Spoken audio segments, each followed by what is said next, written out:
Assalamualaikum warahmatullahi wabarakatuh.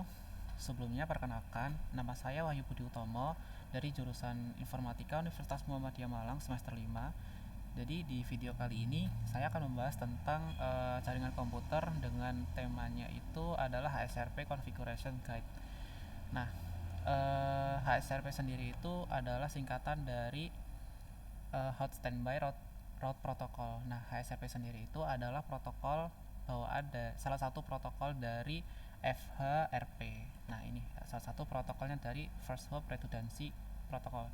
Tujuan kita menggunakan HSRP sendiri itu adalah untuk memonitoring status operasional pada HSRP Group, dan juga akan melakukan tanggung jawab ya kalau misalkan dari salah satu route itu terjadi kesalahan atau dari salah satu route itu tidak beroperasi kayak gitu. Jadi HSRP ini nanti akan kita bagi dalam sebuah grup gitu ya, dan itu nanti akan kita bagi sebagai route aktif sama route standby. Jadi route standby ini tujuannya adalah untuk melakukan backup kalau misalkan dari route yang aktif itu tidak beroperasi atau bermasalah seperti itu. Nah, kita akan bahas untuk masing-masing partnya. Ini ada sekitar berapa part ya? Ada 3 part. Jadi di video kali ini saya akan bahas semua part untuk materi tentang HSRP Configuration Guide ini. Nah, di part yang pertama adalah melakukan verifikasi koneksi. Nah, untuk step pertamanya yaitu kita akan melakukan tracing path dari jalur web server ke PCA. Nah, langkahnya kayak gimana? Di sini kita klik terlebih dahulu dari PCA. Pada bagian desktop ini, kita masuk kepada command prompt dan kita akan lakukan tracing menggunakan komennya adalah tracer 209.165.200.226. Nah, seperti ini. Nah, tujuan kita menggunakan tracer ini tuh kita akan mengetahui kira-kira dari PCI sampai ke web server ini kira-kira nanti melewati device apa aja kayak gitu. Nah, di sini kita udah dapat nih kira-kira dari PCA ke web server itu untuk urutan datanya itu atau urutan device-nya itu melalui dari 192.168.1.1. Kita cek di sini atau di addressing table kira-kira IP address 192.168.1.1 itu punya siapa gitu. Nah, di sini kita cek 192.168.1.1. 192.168. Nah, ini 192.168.168.1.1. Jadi PCI ini nanti akan melewati R1 terlebih dahulu, baru setelah itu melewati device yang IP-nya 10.112. 10.112 didapat dari R2. Berarti nanti setelah R1 selesai akan transmisikan ke R2 ini.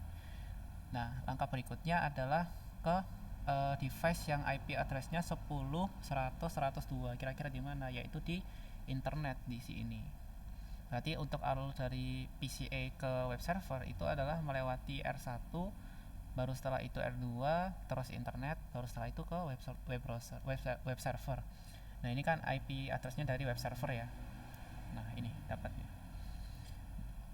Seperti itu. Berikutnya kita akan lakukan hal yang sama juga ya untuk yang PCB. Ini kan tadi yang PCA. Kita lakukan juga untuk PCB. Kita masuk ke command prompt dengan komennya sama kayak sebelumnya. Tracer 109.165.200.226. Kita cek hasilnya. Nah, kita bisa mempersingkat prosesnya menggunakan ini. Jadi tujuan pakai fast forward itu adalah untuk mempersingkat kita biar nggak terlalu lama menunggu. Jadi kita bisa klik agar prosesnya bisa selesai dengan cepat gitu. Nah, kita cek di PCB untuk path yang ada di PCB ke web server itu melewati dari device apa aja. Kita lihat di sini IP address 192.168.1.3 itu punyanya siapa di sini. Kita cek untuk punyanya. Nah, ini kita dapat untuk IP address dari PCB itu pertama adalah melewati IP ini ya. Nah, itu didapat dari IP-nya R3 seperti itu. Dan setelah R3 selesai, langkah berikutnya kemana? Ke device mana seperti itu. kita cek di sini IP berikutnya adalah 10112. 10112 didapat punyanya R2 di sini 10112.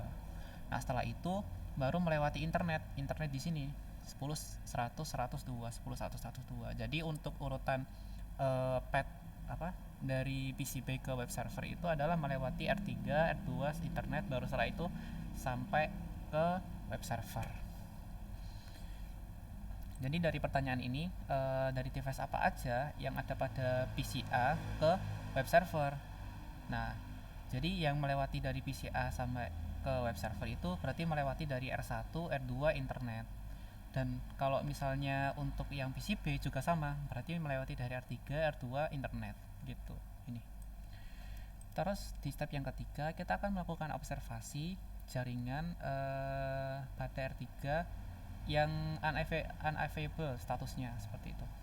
Nah, pertama kita akan delete ya. Dan kita akan delete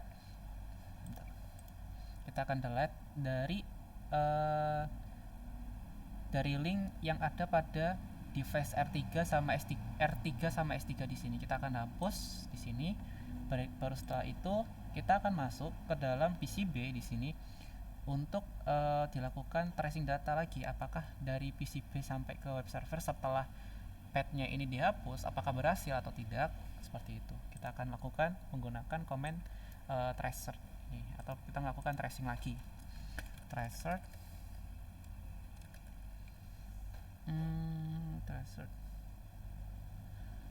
kita bisa gini. Nah, kita cek apakah berhasil. Kita menggunakan fast forward agar prosesnya bisa selesai lebih cepat. Nah, ini didapat sampai 4 hops ya. Di sini didapat sampai 4 hops, ternyata semuanya RTO gitu. Jadi ini bisa kita konfirmasi ya, bahwa ketika kita menghapus path atau link yang ada pada R3 dengan S3 ini sebagai perantara untuk komunikasi PCB ke web server, maka ini sekarang nggak bisa melakukan koneksi dari PCB ke web server. Nah, langkah berikutnya agar kita bisa tetap melakukan koneksi meskipun route yang sudah kita buat ini udah dihapus, itu menggunakan HSRP di sini. Nah, ini bisa kita akhiri. Jadi ini bisa kita konfirmasi ya bahwa setelah kita menghapus path yang ada R3 ke S3 ini, untuk komunikasi dari PCB ke web server ternyata gagal. Seperti itu. Nah, kita akan lakukan hal yang kita akan buat dia kembali ya. Jadi kita klik connection, terus kita pilih yang copper strike top. Di sini kita pilih. Terus di S3 ini pilih yang Gigabit Ethernet 0, pada R3 ini kita pilih yang Gigabit Ethernet yang 0. Kita bisa percepat menggunakan fast forward. Nah, oke. Kita masuk ke part yang berikutnya, part kedua, yaitu konfigurasi HSRP aktif dan standby routers. Nah, jadi kita akan melakukan konfigurasi HSRP pada R1 dan HSRP pada R3 ini. Nah, jadi masing-masing dari dua device ini ya, R1 sama R3 ini nanti akan kita set untuk salah satu device ini akan dijadikan sebagai active router sama standby router. Oke, pertama kita konfigurasi terlebih dahulu untuk HSRP yang ada di R1 di sini. Kita masuk ke dalam R1 pada CLI ini, kita akan setting beberapa komen ya yang ada di CLI ini. Kita enable terlebih dahulu, kita konfigurasi T. Nah, setelah itu kita akan masuk ke dalam interface-nya Gigabit Ethernet 1. Interface Gigabit Ethernet 1. Nah, di sini kita akan melakukan ASRP ya, konfigurasi ASRP. Di sini untuk versi yang digunakan itu adalah 2. Jadi kita untuk menggunakan ASRP di sini versinya adalah 2. Standby version 2. Setelah itu kita akan melakukan konfigurasi IP address virtual default gateway. Jadi kita akan membuat virtual default gateway ya. Jadi untuk dari ASRP tadi yang sudah kita bikin, kita akan buat virtual default gateway-nya, yaitu ini 192.168.1.254. Dan ini didapat dari ini ya, addressing table ini ASRP virtual gateway-nya itu adalah 192.168.1.254. seperti itu. Nah, ini menggunakan komennya adalah standby 1 IP 192.168.1.254. Jadi untuk satu ini adalah berarti mengindikasikan kalau nanti untuk HSRP ini nanti akan dimasukkan ke dalam sebuah grup 1 ya, grup 1.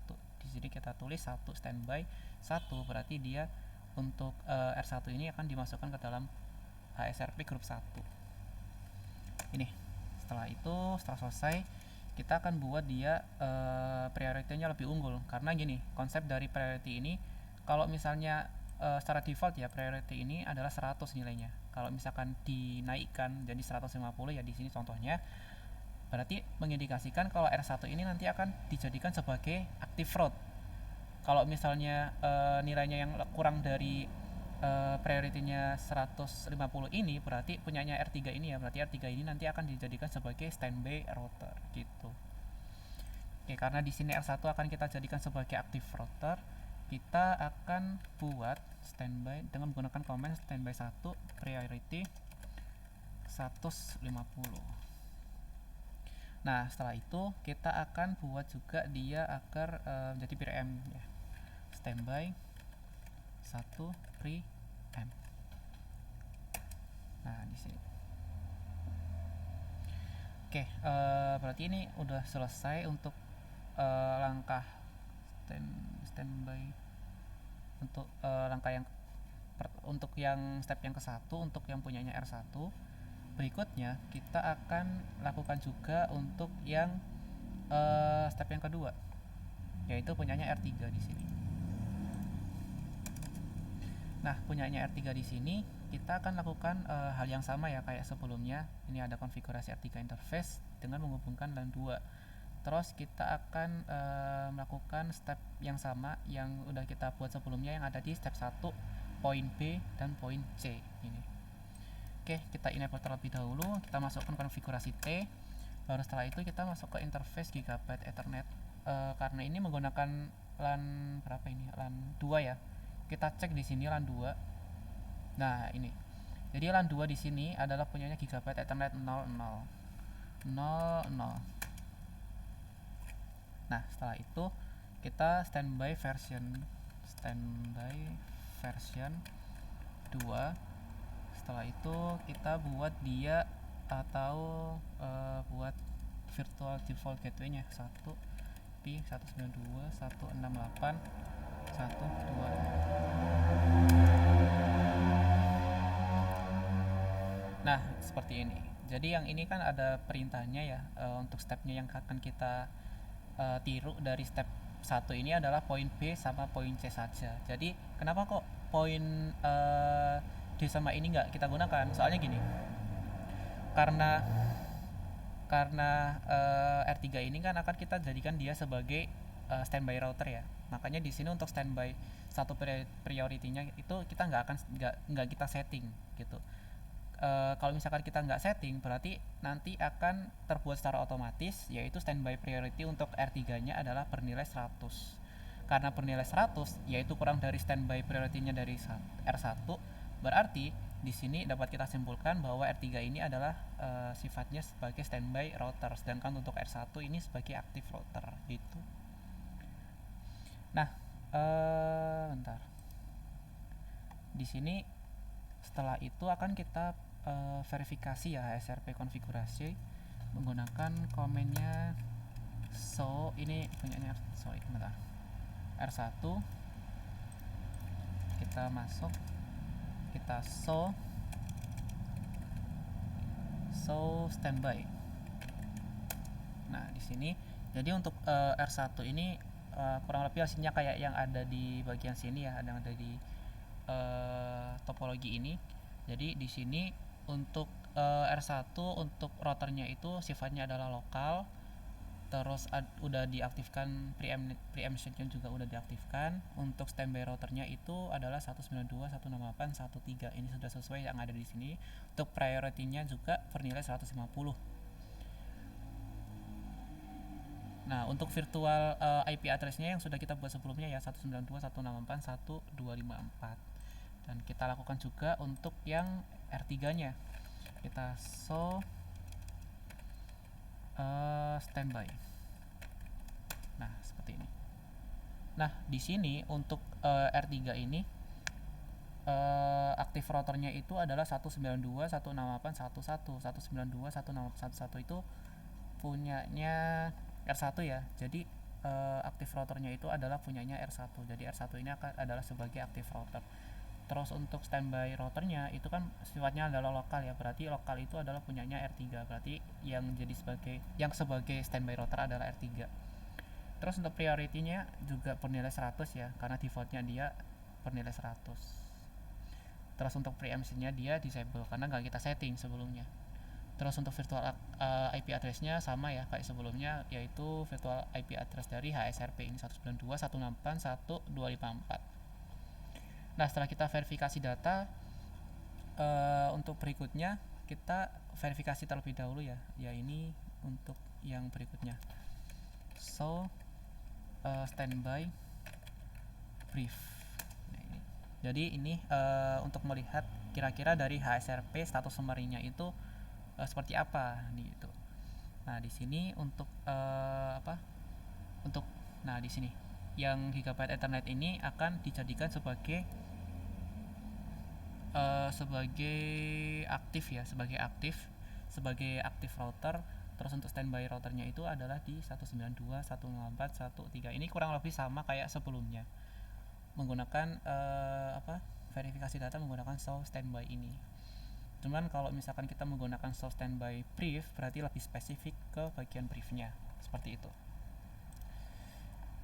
Di part yang berikutnya kita akan melakukan observasi HSRP operation atau melakukan observasi dari operasi HSRP yang kita buat sebelumnya, apakah sudah berhasil atau tidak, seperti itu. Nah kita akan buka terlebih dahulu dari PCB. Dari PCB ini kita masuk ke dalam command prompt. Berikutnya kita akan trace lagi. Oke, ini.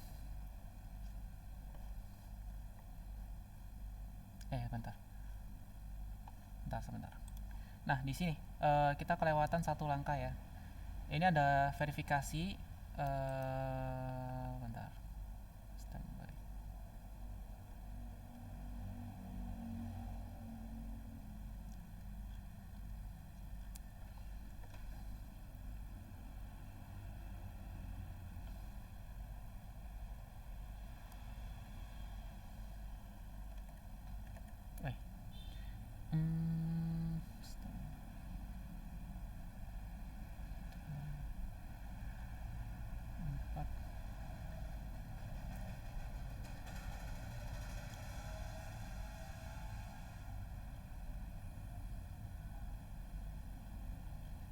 PCA.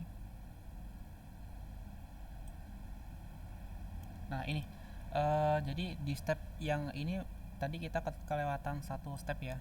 Kita akan mengubah default gateway dari PCA, PCC, PCA, ini berarti PCC nggak ada, berarti ini PCB ya. PCB, S1 sama S3. Jadi untuk masing-masing dari device yang ada di bawah ini, kita akan ubah untuk default gateway-nya mengganti dengan IP address yang ada di virtual gateway ini, seperti itu. Nah kita mulai terlebih dahulu untuk PCA. Kita akan ubah dia dari IP konfigurasinya di sini, kita ubah untuk default gateway-nya menjadi 254. Oke, di sini 254. Nah, oke. Terus di berikutnya adalah PCB. Di PCB ini ya, PCB kita ubah juga nilainya menjadi 254. Nah, di S1 ini juga kita ubah nilainya, kita enable terlebih dahulu, baru setelah itu kita konfigurasi T IP default gateway 192.168.T1.254. Benarkah? 168. Oke, benar. Nah, dan juga yang terakhir untuk S3. Ini kita enable, kita konfigurasi T, baru setelah itu IP default gateway 2.168.1.254. Nah, sekarang udah selesai untuk konfigurasi untuk HSRP di dalam topologi ini. Dan berikutnya kita akan masuk ke dalam part yang ketiga ini. Kita akan observasi dari seluruh HSRP operasi yang sudah kita konfigurasi sebelumnya. Oke, di PCB ini kita akan lakukan tracing data lagi ya. Di sini kita akan masukkan yang sama. Nah, karena sebelumnya kan ini ya dapat nilainya adalah 192, 168, 13 di sini.